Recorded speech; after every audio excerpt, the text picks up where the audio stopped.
पाकिस्तान की इस वक्त जो इक़्तिसादी सूरत हाल है उसकी बहुत ज़्यादा मुमासलत श्रीलंका के साथ है और पाकिस्तान को कुछ फ़ैसले करने हैं और फ़ैसले भी बर वक्त करने हैं। उसमें ताख़ीर का पाकिस्तान मुतहम्मिल नहीं हो सकता। 2018 में आपको मैं अगर वापस ले जाऊँ तो जिस वक्त नून लीग ने हुकूमत छोड़ी थी केयर टेकर सेटअप आने से पहले आई थिंक 106 रुपये के करीब था डॉलर, और फिर मिफ्ता इस्माइल ने शायद आखिरी दिनों में डिवेल्यूशन करके उसको 115 पे ले गए थे और केयर टेकर्स में 123 पे चला गया था।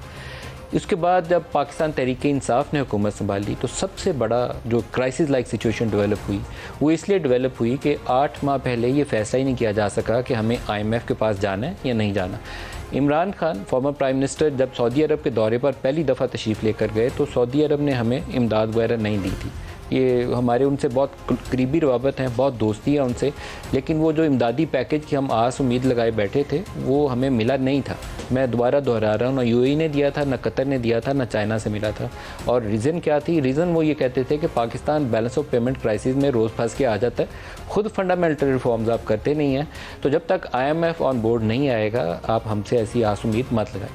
वापस आ गए जी। 8 माह में हुआ ये कि 4.5 अरब 4.6 बिलियन डॉलर थे। 8 माह में हमने वो अपने रिजर्व फूंक डाले, इंटरबैंक में बेचते रहे रुपए को डिफेंड करने की खातिर। रुपया भी डिफेंड नहीं किया गया।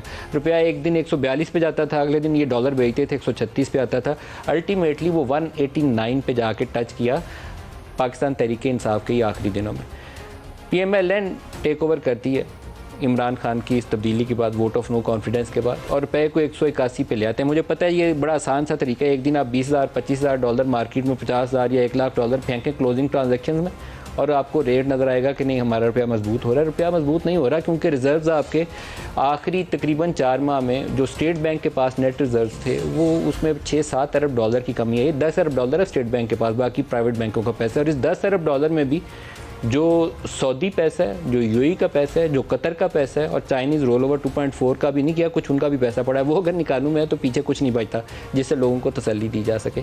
ये क्राइसिस है जिसको अब नून लीग को पता है कि ये क्राइसिस उनके सर पे खड़ा है। हुकूमत ले ली है इस आस पे कि हम आएंगे तो पता नहीं क्या हो जाएगा, दूध की नहरें बाहर निकलेंगी, नहीं निकली दूध की वो नहरें, और उसके लिए आपको फंडामेंटल एक्शंस रिक्वायर्ड हैं। क्या फंडामेंटल एक्शंस रिक्वायर्ड हैं? IMF के पास आप गए थे, IMF ने कहा हम आपको हेल्प आउट करेंगे, लेकिन शराइत क्या रखी कि आपको बुनियादी तौर पर जो इमरान खान जाते हुए रुपए को एक फ़िक्स कर गए थे तेल की कीमत और 150 रुपये पे, 160 थी, 10 रुपये कम की, उसको 150 पे ले आए और कहा कि ये मैं जून तक तब्दील नहीं करूँगा।